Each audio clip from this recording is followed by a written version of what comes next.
This is Catherine Schneider from the Fitchburg Historical Society. This afternoon we are at Dunn's Marsh, and we have three important guests today who have been very involved in the restoration of Dunn's Marsh. And our guest today is Rick Eilertson, who was city engineer for the city of Fitchburg as this area was just being so well taken care of and restored. So Rick, my first question is, I'd like to know what your job at the city of Fitchburg was and kind of your time frame for being there and working with the plans for Dunn's Marsh water management for the city of Fitchburg. Yeah, so I had a chance to serve the city as the environmental engineer from 2006, November of 2006, until I left in January of 2017, so a little over 10 years. You know, as the environmental engineer, when I was hired, half of my job was basically running the stormwater utility and half was the solid waste and recycling collection program. Later we were able to bring in sustainability initiatives, but here, you know, primarily working on understanding where stormwater ran off into the marsh, and some of the negative impacts prior to us being able to put in a patchy pond and other ponds in the area, and then identifying just different things that we could do, talking internally with staff and then externally with community members, both in Fitchburg and Madison that were part of the watershed, to bring up ideas and talk through, identify solutions, and then come up with grant funding to implement those solutions. Great. Well, I'd like to find out more about Dunn's Marsh itself, because many people, I think, are not even aware of Dunn's Marsh. So maybe if you could give us some background on its location, its size, some of its characteristics, how it got here. Can you fill us in on Dunn's Marsh? Yeah, Introduce us to Dunn's Marsh. Probably the best thing is we can take a look at the map that Sean's holding over there. And just because I've basically got a in 2013. So this map we prepared after we'd already put a patchy pond in, but it does a nice job of showing the watershed. So basically we're right here at the north end of Dunn's Marsh. So Dunn's Marsh is this. So originally, I kind of back in history a little bit, when Home Depot is right here. So that's actually now in the Dunn's Marsh watershed. Originally, it was its own closed depression, and so water that was in this watershed drained down to the bottom and had to soak entirely into the ground before leaving. This is prior to the Home Depot in this area being developed. In order to develop this, the city of Madison had to find a way to take that water out so that it wasn't flooding, you know, on a regular basis, this lower area where the Home Depot is. So there was a deep tunnel storm system put in, roughly 30 feet deep, 72 inches diameter, so that's 6 feet diameter. I could walk without having to bend over in the bottom of that storm sewer. Basically goes right underneath the Allied Dunn's Marsh Boys and Girls Club, and then discharges right over underneath Crescent Road by the Renaissance area, into the northwest corner of Dunn's Marsh, and then flows into right behind us into the north section of Dunn's Marsh. So there's roughly what was originally the watershed for Dunn's Marsh was about 600 acres. Now through this map you can see, you know, with adding other previously closed watersheds into it, now in this 2013 version there's 1,400 acres that all drain into Dunn's Marsh. So there was in this northern area where development basically happened from the 1950s in this area, 1960s and 1970s in this area. That was at a time that there wasn't any treatment designed into the storm system. You can see these blue lines represent storm sewers. This area, when it was developed, basically everything was overland flow. So it was all curb and gutter. You know, 100% of that water that fell on the land drains into the curb and gutter and then was going down here. Before the pond was put in, it went directly into the marsh without any treatment. So when I first got here, this area was all covered in honeysuckle buckthorn where the pond is now, and then got to be cattails farther south in the wetter, lower areas. But a lot of trash because, again, anything and all the trash went right into here.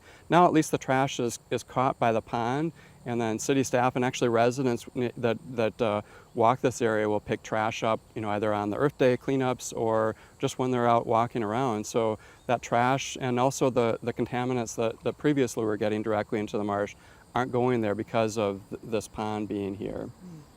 So I guess that's, there's also, development that happened in the city of Fitchburg in previously closed depressions that additional storm sewer basically drained that to the south portion of the marsh.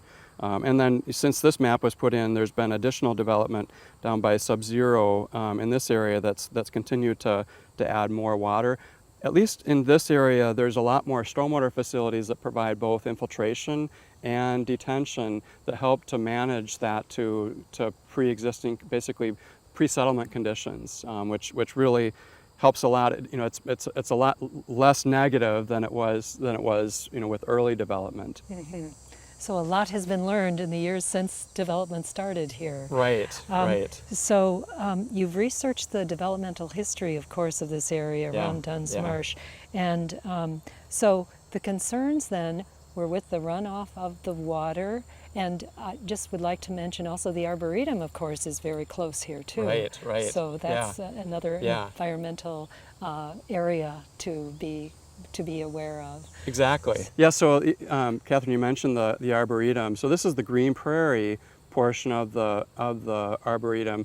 One of the really interesting things about the Green Prairie, it was personally planted by Henry C. Green. He was a professor here on campus. While the Northern Prairie, John Curtis was involved with, was done by numerous volunteers with the CCC, students, and so forth. Henry actually wanted to have full control over the planting of the native plants. One of the interesting things that UW had talked about is that a lot of the native plants that Henry got from grabbing all around Wisconsin are still in the same location that they were planted by Henry way back in, it would have been 1940s, and what's really interesting. So there's clearly been a lot of studying of that. I've actually learned about native vegetation by taking tours from the volunteer naturalists. Usually once a week they've got tours that people can go to. Mary and others have gotten to know a lot about native vegetation and appreciate that, and then understand the benefits of utilizing native vegetation to help with stormwater runoff. So they're very connected. Very connected. Some of the other issues with the Arboretum from back in the 60s and 70s was concerned about water that was draining through the Arboretum. So they asked the city of Madison to run stormwater, move stormwater that was previously going through Arboretum here. So that pushed water over to this point. And then it still was creating a problem over here. So later, city of Madison then they were able to make a small pond right here. This would have been 2007, shortly after I started, and then directed that into the marsh, so provided some additional treatment.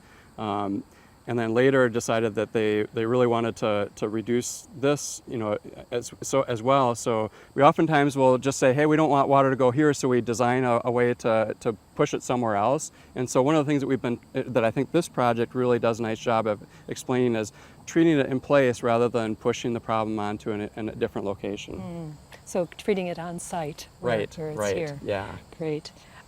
Could you describe for us, Rick, the problem with the stormwater sewer system that drained into the northern marsh? Yeah. So I kind of alluded to it, bits and pieces of it earlier, but the biggest issue was water, in a relatively small pipe that was going directly into the marsh without any treatment. So some of the different contaminants that can be problematic are clearly trash, and you can see that visibly. But there's also sediment, and then there's phosphorus are the two primary other potential contaminants. And so that's one of the nice things about any type of bioretention facility. So the upper areas are actually providing some amount of bioretention.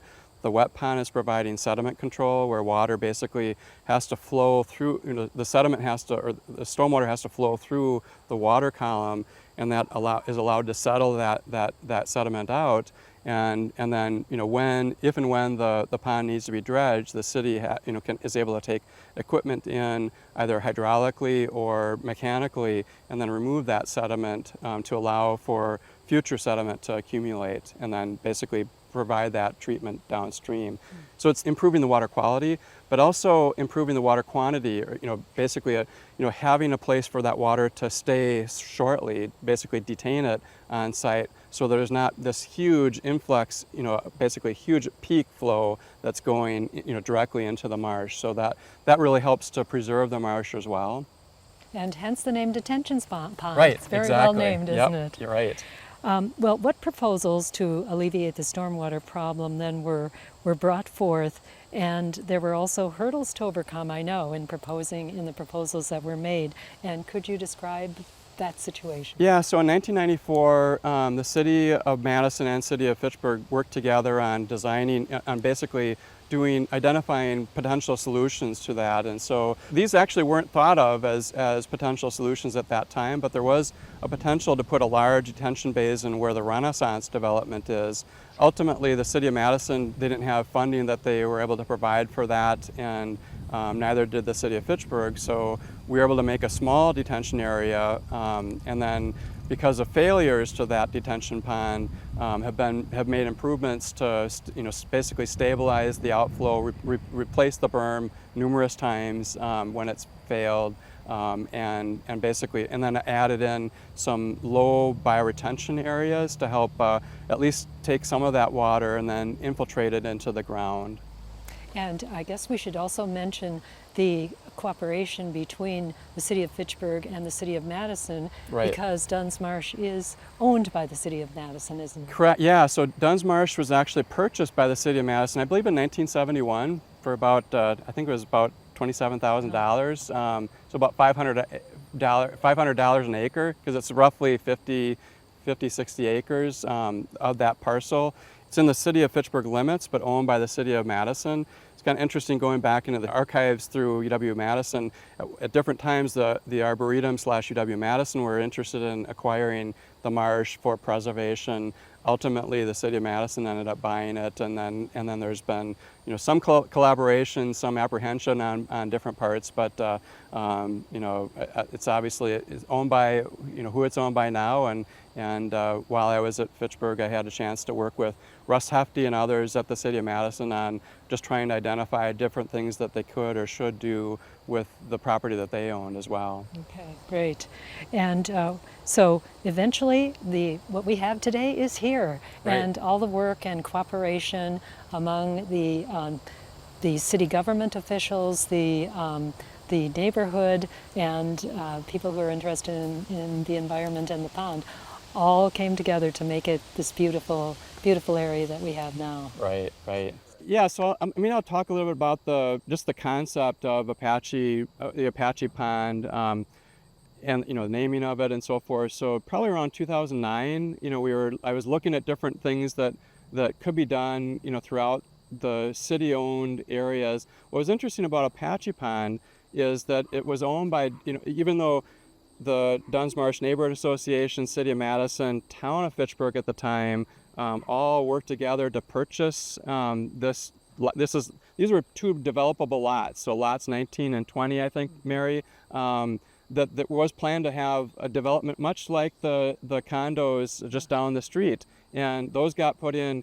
That really mobilized the neighbors, with concerns about, they were having stormwater problems immediately right as they put the apartments in, because it's right at the foot of Red Arrow Trail, and there was just a 30-inch diameter pipe that had to take all that stormwater. The parking lot was above the roadway, and so basically water would flow, into the basement before it would flow around it, and so a lot of issues that way. This, fortunately, with the work that Mary and Dave Martin and numerous other City of Fitchburg and City of Madison residents had worked together to identify that there are wetlands on this property, that it couldn't be developed, that it shouldn't be developed for apartments. That basically was able to get this into public ownership. When I looked at the property, it was owned by Dane County at the time, and there was a mattress, in here, all kinds of, honeysuckle, buckthorn. I didn't know if somebody was living here, on the property or not, but I took the photos in to Dane County and said, hey, this is a land that I'm seeing is your ownership. Is this something that you want to to keep in your ownership? And if so, do you have plans on what you want to do with it? Because I've got an idea that we can make a pond in the non-wetland portion of it, basically help to alleviate some of the hydrologic stresses, to the northern portion of the marsh. And they said, Rick, yeah, you go ahead and do. So I actually wrote a grant application to DNR, about $150,000, both to acquire the land and to work on building the facilities. So we've got a wet detention pond here. We've got a rain garden that we named after David Martin on the other side. We've got a berm through here, and because I had to do a berm here anyway, we figured it's good to make this a walkable surface, add sidewalk along the south side of Crescent Road so that people can actually come and enjoy this and have this be seen as an asset.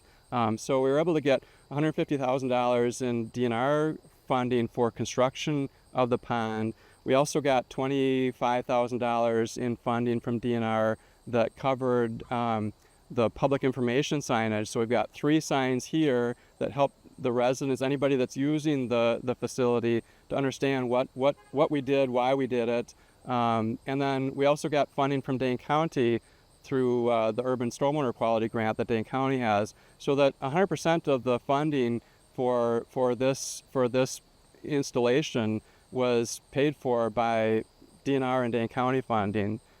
City of Madison didn't need to pay for it. City of Fitchburg, ultimately, they paid for it but got reimbursed through the other grants that we had available.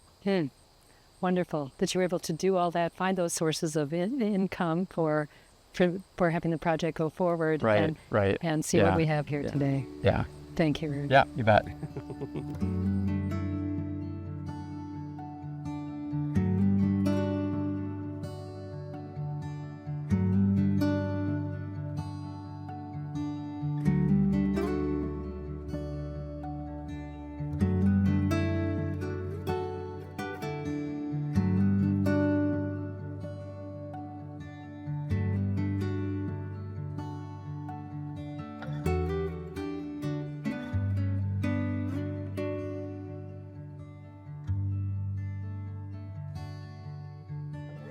Well, sitting beside me this afternoon is Mary Mullen, who has been just such an important part of the Dunn's Marsh Neighborhood Association.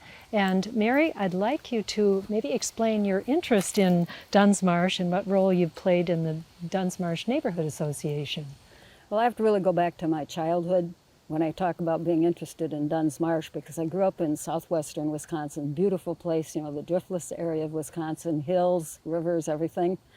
And when we were kids, we would, I lived in Wazeeka, Wisconsin, which is where the Kickapoo River flows into the Wisconsin River. And it's a very twisty river. We were in the valley where the river flows into the Wisconsin River, but we could walk up over the hill about a mile over gravel roads and then farm fields and get onto what we called the North Side Hill and look down on the Kickapoo River there. And there were limestone, shelters there, caves, and so we enjoyed that. And then some other times what we would do is we would walk to Woodman over the railroad tracks, and it went over the Wisconsin River, and there was a 723 tie trestle that went over the river, and we walked that 4 miles there and 4 miles back. And then we also had Wyalusing State Park near Prairie du Chien, and that overlooks a very tall hill, overlooks the confluence of the Wisconsin River with the Mississippi River. So I credit that with my having an interest in nature to start with. Well, when I moved here after college, 1963, I moved here into this part of the neighborhood. I graduated in 62 and lived elsewhere. But my husband and I would walk around the neighborhood.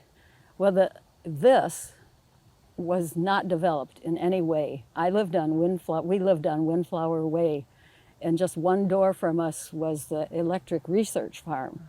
145 acres. It had cows and demonstrated uses of electricity to people from all over the world who would come visit, not just Wisconsin people. This was right after World War II. It was developed because they wanted to show the uses of electricity on the farm. But when I moved there, it was winding down. The whole countryside had been electrified already. But Meanwhile, I had gotten a chance to enjoy Dunn's Marsh just by walking down here. Also, I belonged to the League of Women Voters. I had joined it, and I learned from them about environmental protection and about how to talk about issues and how to lobby about issues and so on. And the main way I got interested about protecting Dunn's Marsh was in 1971. Crescent Road, where we're right along right now, had the Parade of Homes in 1970, and then a lot of people moved in and they were told, nothing's going to be built in front of you, don't worry. Well, they didn't realize that it was zoned R4, which means apartments, multifamily. And when the bulldozers pulled in front of their houses, they were shocked and then angry, and they did everything they could to stop them, but there was no way. They even annexed to the city of Madison for a while, and then there was a de-annexation fight, and they came back into Fitchburg. So a lot of they drama. reached out, yeah, and they reached out. They could see the marsh, and the people above them could see the marsh, but they reached out beyond there. I live on Milford Road. There's no way I can see the marsh because, it's not high enough, and there are lots of things in front of us. So that was an educational experience as well.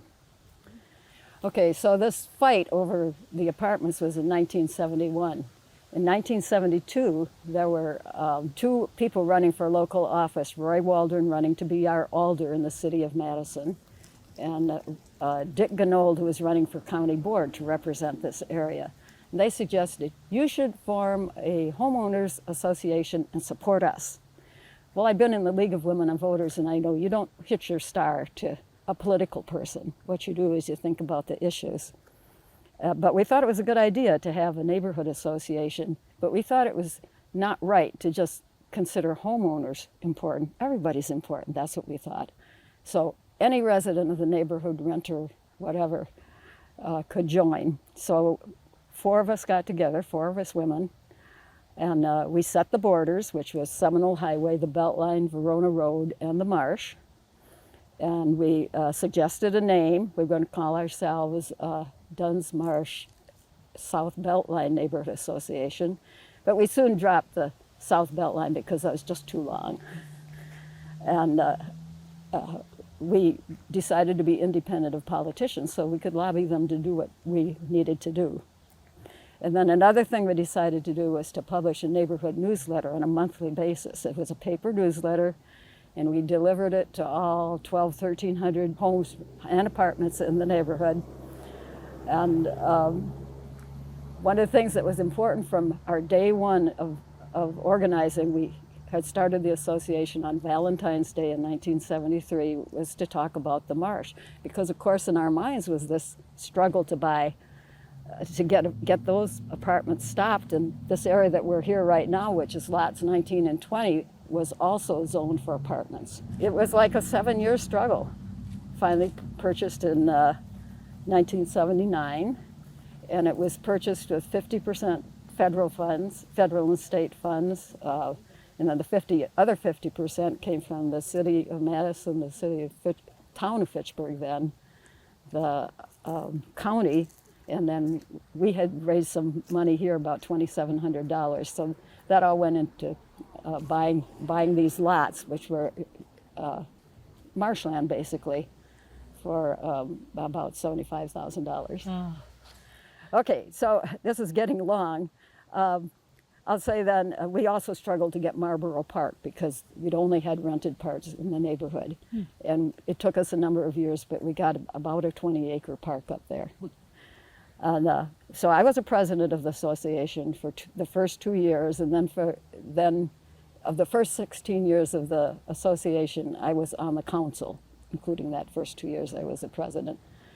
And when I was done with that, I thought, we've published this newsletter, we've had all these great articles about the environment and all our struggles to do this and that. We need to have something permanent. And besides, people were moving in and out all the time, and they didn't know anything about the neighborhood. So I applied for a grant from the Dane County Cultural Affairs Commission, and I made the grant, And this is a book that came out of it. It's about 200 and some pages, 235 pages. And you are the author, Mary, is that I'm correct? the editor. Editor. Well, I'm the author of a lot of it, you know, because I looked up, I researched, you know, from the time that this was surveyed by the state of Wisconsin in, well, before it was a state, it was in 1836. And the state, we didn't become a state till 1940, or 1848. So this is a book in which I detail, you know, a lot of articles. I engaged some other people who'd been involved in writing articles, and they helped me choose the articles. And, you know, with this other stuff I researched, that's the book. So that came out in 1990. And I moved out of the neighborhood in 1997, and then the neighborhood association didn't renew itself, and it fell apart for a while. We say it went into hibernation. And I came back, and then I moved back in 2001, and people were saying to me, you know, why don't we revive the association? And I was saying, oh, I know what work it is. I don't really want to do that. But the association managed the Marlboro Community Garden, which I had started in 1970. And here it was 2001, and we were still managing that garden. But in 2005, the city of Madison decided that every community garden should be done the same, should have the same fees, and it's not only to have gardens, but it's to develop community leaders. Well, that had never been our goal. Our goal was just to give everybody a chance to garden. And they took the lease away from the association and gave it to the Community Action Coalition, I think, maybe, of South Central Wisconsin. And we couldn't prevent anything like that. And they had these huge fees and wanted us to have meetings every month, and, you know, it seemed like a lot of work to us. So then we decided, you know, the people that had been trying to dicker with the city about the garden, we really needed an ongoing association. So in 2006, in April, we started up the association again, and again I was on the council for a number of years, and that phase of it lasted through till early 2018, and now it's in eclipse again. But at that time we could have an email newsletter, so I did that. You know, I was an English major, I love to write, and I love to take pictures, so we had a lot of pictures. It was much longer than a little 4-page thing. And, you know, it would be in the newsletter, both the paper one and the one that we did later, that we would talk about the marsh. We would have articles by various people. We would have meetings, like Rick would be talking about the marsh and invite everybody. And I understand also, if I can interject, that you had some expertise from Jim Zimmerman from the we did. university. Yes, and In we're fact, the sitting bench here is dedicated to him. Can you describe his role in the Dunn's Marsh? Right. This says, in memory of Dr. James H. Zimmerman, 1924 to 1992, who helped teach us the importance of preserving Dunn's Marsh.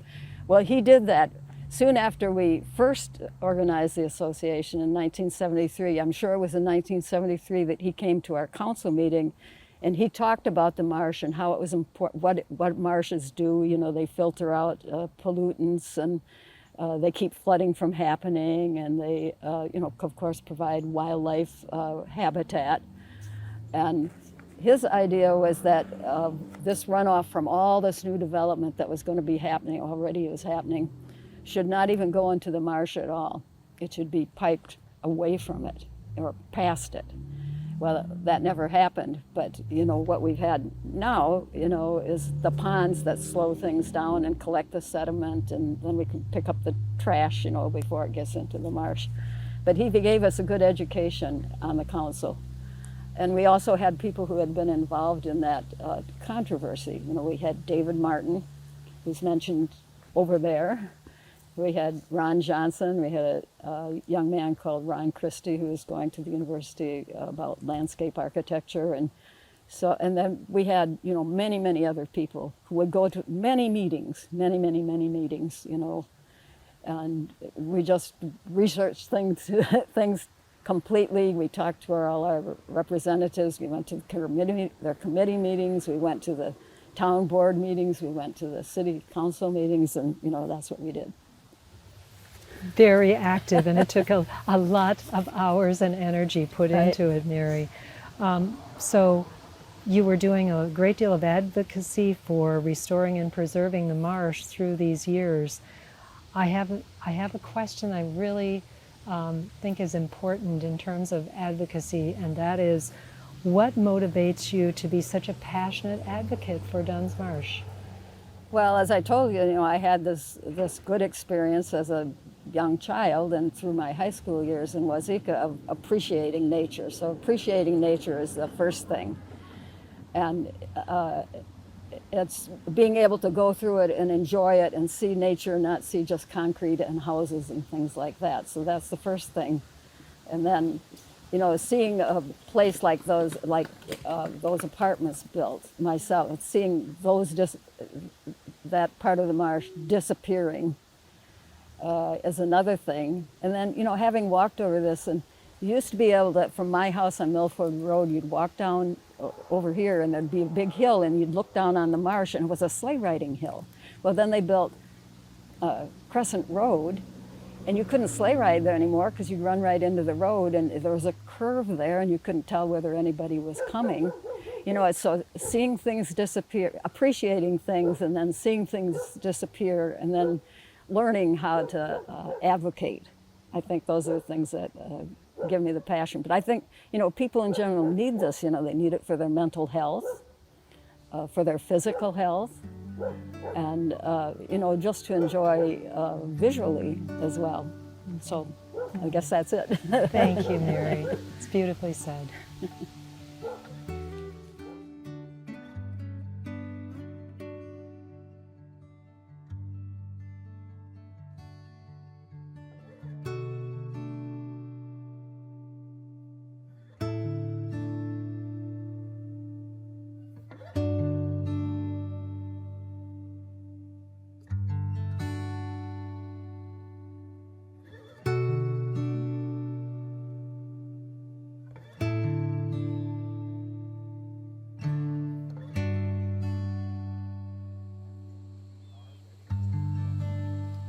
We have Sean Paff with us this afternoon, former mayor of Fitchburg, and he's going to fill us in on the political aspects of Dunn's Marsh and its restoration. So Sean, first question I want to ask you is, what was your introduction to the environmental concerns here at Dunn's Marsh? Well, thank you for having me. I know you've talked to some great people today about this project. It was really an eye-opening experience for me as someone who got to know Fitchburg a lot when I moved here, but as mayor, it was one of the first things I really got to know, intricately involved with, was this Dunn's Marsh area, just the natural beauty of it, but also the geographic location. I mean, we literally stand today halfway between Epic and downtown Madison, so the growth and the people that come to this area. But people come to Fitchburg because of access to the university, our quality of life, but also our environment. And so the question was for us at City Hall at the time, what were we going to do to recharge this beautiful area, an area that had such deep pride, and as you heard from some of your earlier guests today, how impactful this neighborhood is to our community, to our economy, but also this destination of Dunn's Marsh. So I just felt, led by staff, former staff Rick Eilertson, city engineer, it was a right opportunity to get in here and clean this area up. And plus, it's so closely connected to the bike trails and the number of people that want to see this area really recharged and reclaimed. And that was what brought me to the attention of mine. And I was very blown away when I first saw it. Recharged and reclaimed, what good words to use. Thank you. So as mayor, what was your part in handling the challenges of the stormwater related environmental damage that had been done here at Dunn's Marsh? Sure. So Fitchburg, has always had for years this deep commitment to sustainability and what we give back. And we can grow. It's how we grow our community, because there's no doubt, as I said, our geographic location, growth is going to occur. But when you do growth, what do you do and what do you leave behind, and what will the future be? And the neighborhood you see here, Belmar, is a wonderful neighborhood, connects to a great neighborhood just south of the Beltline in Madison, and you talked to that longtime neighborhood leader, Mary. And what I tried to do was to listen, first of all, to say, if we're going to grow in other parts of the city, Sean, make sure you take care of those existing neighborhoods. What does that mean? That means that we have to make sure that the environmental quality stands, it stands the test of time. And where we're located, the water runoff from the belt line, the topographical area where water comes into this area, it really meant that I had to demonstrate to the community that we could walk and chew gum. We could grow, and we could grow in great neighborhoods. And at the time, I lived in a very new neighborhood of Swan Creek, which is over on the eastern side of the city. Wonderful neighborhood, very environmentally sensitive. But it was a new neighborhood. And residents, especially in this area, longtime Fitchburg residents, been here for 50, 60 years, said, well, what are you going to do in our neighborhood? And it was really impressive. And political pressure does work. And elected leaders do listen. And I actually listened. I'm proud of myself that I did. And so we got in here, and I was lucky to have Rick, our city engineer, one of our city engineers at the time, really kind of help lead the efforts here. And as he probably explained to you, all the money that came in from DNR and the state and the city. So it wasn't just Fitchburg laying out this huge fiscal cost. We had partners in here. But we also had people that wanted to follow our lead. And what we did here was going to make an impact of how other water quality mitigation occurred around our south central Wisconsin area. Mm-hmm. So being a leader in terms of this water management. I would agree, yes. So the Neighborhood Association, Dunn's Marsh Neighborhood Association, obviously brought their concerns forward. And how did you respond to them? Well, I appreciated that. I had not known Mary Mullen and her people. And I was, I say this very respectfully. I'm like, okay, they live in Madison. They're not direct Fitchburg residents. But then I could kind of step back and said, you know what, we're all connected. It all matters. Yes, there's one jurisdictional line that happens to be 150 yards up the road here. But Mary cared about this area just as much as I did, even though she lived outside of our city. Because water doesn't know a political boundary. And bike trails and all these things we're doing. And I know these neighbors just north of us walk their dogs in this area. They want quality of life. And they've seen the Madison area grow. And what are we going to do to rebuild and recharge that area? So I very much appreciated the emphasis. And full disclosure, I wanted to prove myself to longtime Fitchburg residents that I wasn't just going to listen to the new growth. I'm a new person. I don't understand the history of the city. So it really grounded me to understand. And as Mary told you, the deep history here, the pride, the goal of reclaiming this, and the elected leaders going to listen. And I think that is a good story of what we did here, because it takes that pressure from the neighborhoods to really kind of jack up elected leaders a little bit to say, hey, are you listening here? And we were able to, I'm proud of this, able to walk and chew gum in Fitchburg and be able to grow, but demonstrate we could reclaim the environment. We did some great Earth Day events here. Now you see, as you saw today, bicyclists coming from all over, people walking their dogs. So it's a good day today. It's a good day today. How would you evaluate the process the city used to address the stormwater runoff issues? Well, I think what we did is one thing that I'm really proud of Fitchburg, and this is where you got to have solid city staff. And this was at a time when, I don't want to get too political, but this was a time in the early 2010s when there was a lot of angst among public employees and things like that. And it wasn't because of their fault, but what was going on at the state level and this kind of stuff. But the professionalism that was demonstrated here and the facts, facts are stubborn things. And when you have the facts and you know what's going on, and you know you have to do something, and the discharge, the metrics, I know what I'm good at and I know what I'm not good at. I got kind of a B in college biology, so I'm probably going to listen to the engineer like Rick. And I trusted Rick, and his boss at the time, Paul Woodard, came to us and said, we feel that we go in there, we get these DNR grants, which are all based on sound science, and the reporting that they had to do on this project was incredible. I felt that the investment for the city was the right thing to do. And I think it helped, too, that we had a very strong alder, Carol Poole, who's still a dear friend of mine, who's very active in city politics now as a member of the Planning Commission, literally lived across the street, still does, from Dunn's Marsh here. So she'd get up every morning, walk her dog, and see what was going on here. And if you got to know Carol at all, Rick certainly knows this with her work, and I'm sure Mary knows her well, she was very fiscally responsible. So if we were going to do this, we had to have the science, we had to all understand the facts, and we had to make sure that it wasn't going to blow the budget. And I think we accomplished all three. Ah, tremendous. And so the lessons learned from the city's experience with Dunn's Marsh, what would you say they would be? Oh, I think there's just generational lessons that are learned. I think it shows that the political process can work. Neighbors that care, neighbors that have a cause, that care, that come to city leaders and say, listen to us, we need you to do something. I think the other lesson from this was Fitchburg's commitment to the environment and its sustainability is second to none. And if anybody ever thinks that that isn't being upheld, come to Dunn's Marsh. You will see that Fitchburg has stuck true to that cause. I think the other lesson that learned here is it doesn't matter if you're black, white, brown, whatever your parents' income is, you can come and enjoy this wonderful space.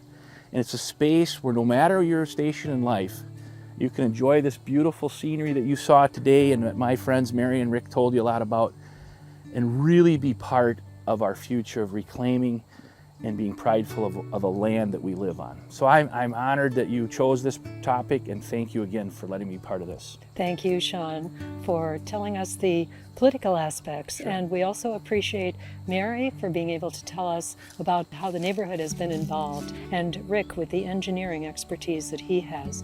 So we thank our guests today for telling this important story of the restoration of Dunn's Marsh.